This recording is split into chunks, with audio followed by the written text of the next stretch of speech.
Salut, j'espère que ton lapinou va bien. Aujourd'hui, on va voir ensemble comment faire pour que son lapin soit en liberté totale à la maison. Vous êtes nombreux à me poser des questions là-dessus, comment faire pour que votre lapin puisse vivre comme un chat à la maison. Et aujourd'hui, on va voir ensemble les petits conseils, les avantages, les inconvénients et en gros, comment on peut faire pour avoir son lapin en liberté totale. Allez, c'est parti!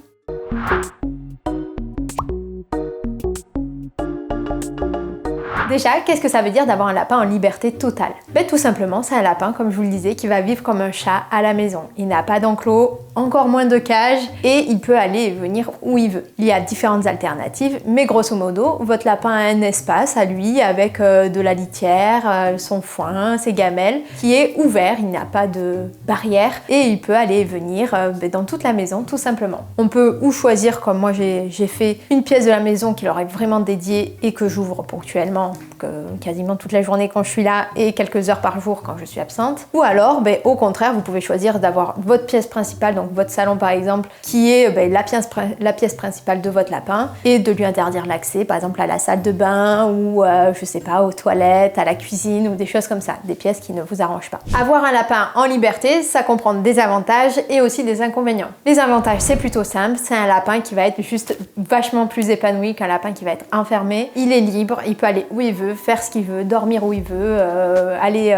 vous suivre dans toute la maison s'il souhaite. Donc vous allez avoir un lapin qui est plus éveillé, qui est plus épanoui et du coup qui est aussi plus proche de vous. Généralement, un lapin en liberté, il va venir proche du canapé quand vous êtes sur le canapé, voire même sur le canapé si vous l'acceptez. Quand vous allez aller dans votre chambre, il peut venir aussi à proximité. Bref, il va vous suivre dans votre quotidien, mais aussi ça va permettre que votre lapin ait une meilleure santé physique et mentale également. Tout simplement, il est plus stimulé, plus éveillé et aussi il va bouger davantage que quand il est enfermé dans un enclos ou une cage. Donc clairement, la liberté totale, c'est un peu le top, que ce soit pour la relation lapin-humain et aussi pour la santé de votre lapin. Comme je vous disais, ça a aussi des inconvénients. Le principal, c'est clairement l'adaptation. Il va falloir peut-être changer certaines choses, certains aménagements de chez vous, revoir quelques éléments ou améliorer la sécurité de certaines pièces. Donc clairement, oui, c'est un petit peu plus contraignant, mais franchement, quand on adopte un animal, c'est aussi pour ça, c'est pour avoir une super relation avec lui. Avoir un lapin en liberté, c'est aussi potentiellement le risque qu'il fasse plus de dégâts.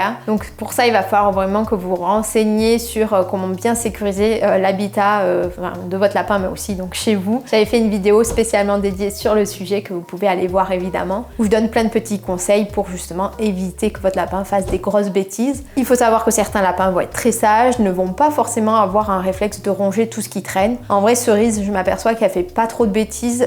Si y a un câble qui traîne, elle va pas le ronger. En tout cas, ça sera pas sa première idée qui va lui passer par la tête. Alors que Yuzu, c'est un vrai petit diablotin et lui, par contre, la moindre chose qui va traîner, clairement, il un seul coup de dent et c'est fini quoi. Donc c'est pour ça, il va falloir aussi que vous appreniez à connaître votre lapin. Et évidemment, ça demande un peu plus de ménage puisque votre lapin va pouvoir aller venir dans toute la maison, donc un peu plus de poils partout, potentiellement des petits cacas, surtout si au début il est pas très propre. Donc c'est bien, je trouve, d'avoir une pièce avec tout le nécessaire pour votre lapin ou alors un espace avec toutes ces affaires un petit peu rassemblées, comme ça vous avez vraiment, on va dire, le gros du nettoyage qui est à faire sur cette partie là. Il faut savoir que la liberté totale ne se fait pas comme ça du jour au lendemain, ça se fait progressivement, c'est de l'adaptation des deux côtés. Votre lapin doit comprendre et apprendre certaines règles de la maison, mais vous aussi vous devez essayer de trouver des solutions. Ce n'est pas parce que vous sortez votre lapin de sa cage une fois et qu'il va faire des caca pipi partout que vous devez vous dire maintenant il va rester dans sa cage entièrement toute la journée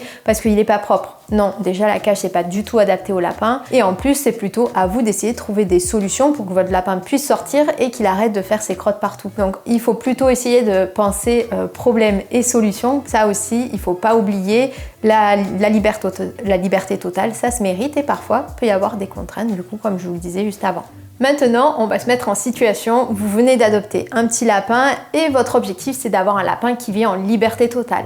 L'erreur, et ce que je vous recommande pas de faire, c'est directement de le laisser en liberté totale H24. Ça peut très bien se passer, mais la plupart du temps, votre lapin, il risque ou de faire des bêtises ou alors, quand il va se rapprocher de l'adolescence, de vraiment pas être très propre. Donc ce que vous pouvez faire plutôt, c'est au début de choisir un enclos et vous allez mettre toutes ces affaires à l'intérieur. Donc le râtelier, la litière, les gamelles qui comprennent que cette zone-là, c'est son espace. Et ensuite, progressivement, il va falloir que vous ouvriez, donc au début juste quelques heures, donc au bout de 2-3 jours, quand il est adapté à son enclos, vous allez ouvrir la porte et il va commencer à se balader, à aller voir un petit peu partout. Mais il sait que son lieu où il va manger, où il va avoir ses gamelles, sa nourriture, où il va pouvoir faire ses besoins, tout ça, c'est son enclos. Donc voilà, au début, moi je dirais que la liberté totale, c'est bien, mais pourquoi pas essayer de mettre une délimitation de l'espace et que si par exemple votre lapin fait beaucoup de bêtises, vous ne soyez pas là en train direct de choisir une cage. Non, il a son enclos qui a un espace adapté et l'objectif ça va être de l'enlever. Pour l'enlever, il va falloir donc sécuriser, comme je disais, l'habitat. Donc toute votre maison doit être bunny proof. Donc il va falloir que vous trouviez des astuces avec des gaines au niveau des câbles qui sont à sa portée. Vous avez un chargeur ou que vous avez l'habitude de laisser traîner, mais il va falloir perdre cette habitude, il va falloir le débrancher, le mettre en hauteur.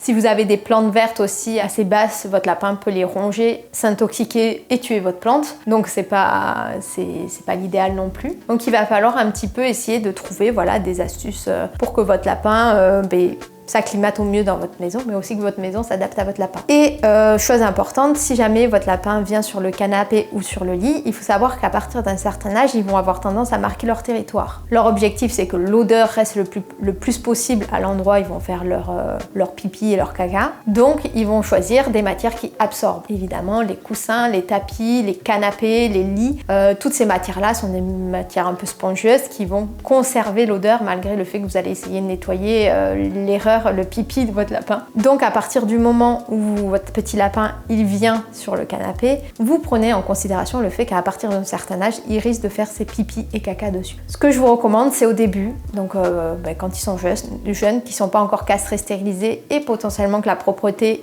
fait un peu le yo-yo, c'est d'interdire justement l'accès au canapé et au lit. Comme ça au moins vous êtes certain et certaine de ne pas avoir de soucis. Je sais que ça fend le cœur parce qu'on a envie d'avoir son petit lapin avec qui on regarde sa petite série, avec qui on va au lit et on dort avec. Ça peut totalement le faire, mais vous prenez le risque qu'il fasse pipi et caca partout. Surtout que quand ils prennent cette habitude, ils vont recommencer à faire pipi au même endroit à chaque fois.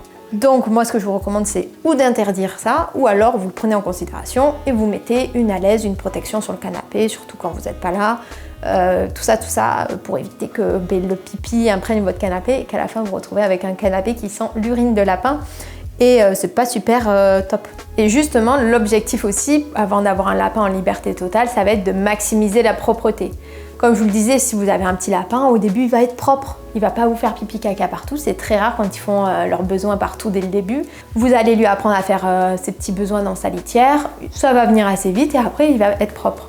Donc là, vous dites c'est trop bien banco, vous allez pouvoir laisser votre lapin en liberté totale, mais non, votre lapin, il va falloir le stériliser et le castrer, parce que sinon, à la puberté, vous pouvez être certaine qu'il va recommencer à faire pipi et caca partout. Donc tant que votre lapin n'est pas castré, stérilisé et qu'il a moins de 6 mois, vous pouvez être sûr que sa propreté va être très variable.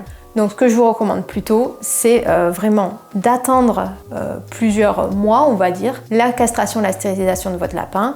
Pendant ce temps, entraînez-vous à ce que votre lapin il fasse ses besoins dans sa litière, à ce que l'espace de votre lapin il soit sécurisé, tout ça. Et ensuite, une fois que votre lapin est castré ou stérilisé, que vous apercevez qu'il est propre, à ce moment-là, vous pouvez commencer à doucement établir l'idée d'une liberté totale. Pour ça, c'est simple aussi. Vous allez commencer par des heures de liberté, comme vous faisiez avant, mais pendant que vous êtes absent. Donc là, par exemple, la nuit ou quand vous partez au travail, vous allez laisser votre lapin se balader tout seul. Mais vous laissez l'enclos. Si jamais il y a un problème ou si jamais vous voulez l'enfermer un jour, au moins vous êtes sûr que vous avez votre petit enclos. Et l'idée, c'est que progressivement, vous allez rallonger ces moments où votre lapin est en liberté tout seul à la maison. Et à partir de là, vous allez tout simplement pouvoir au bout de quelques temps, enlever l'enclos entièrement puisque votre lapin aura compris que son habitat, il ne change pas, il est toujours au même endroit si vous avez enlevé les barrières et qu'il peut aller et venir dans tous les endroits de la maison en revenant bien sûr toujours à la litière pour faire ses besoins.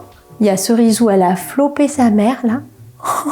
Oh, mon petit poulet. Oh là là, ma piquette que tu es jolie. Oh, ma petite poupoule. Mais ça, c'est mon petit.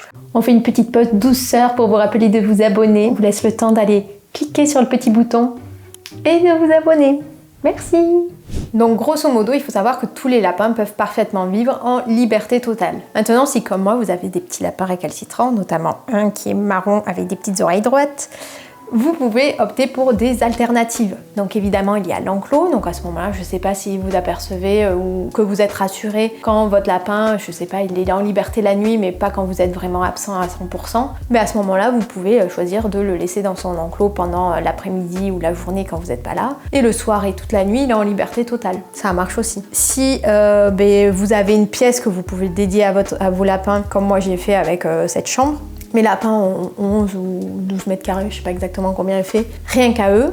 La journée, ils sont là, et dès que le week-end ou le soir, on rentre à la maison, on leur ouvre et ils peuvent aller et venir où ils veulent. Du coup, ils ont un espace qui est totalement adapté, qui est assez grand pour qu'ils puissent courir, sauter, et faire leur petite vie et avoir tout leur petit caca et leur petit foin au même endroit. Et à côté de ça, ils peuvent être en liberté totale quand on est à la maison. Donc il y a plein d'alternatives, c'est un peu à vous de voir aussi qu'est-ce qui fonctionne le mieux avec votre lapin. Si vous avez moyen de... De toute façon, plus vous leur offrez d'espace, mieux c'est. Et plus ils seront proches de vous après, plus ils vous accompagnent au quotidien, plus ils seront proches de vous. J'espère que cette vidéo vous aura donné envie de laisser votre lapin en liberté totale. Plus ils sont proches de vous, mieux c'est. Donc c'est vraiment le top. Après, vous aurez des petits lapins relax comme Cerise actuellement qui fait son meilleur tozo. Elle me fait fondre. Voilà. N'hésitez pas à mettre en commentaire toutes vos questions autour de la liberté totale ou sur l'environnement ou l'habitat de vos lapins en général. Et on se retrouve très vite pour une prochaine vidéo. Ciao, ciao! Mon piquet.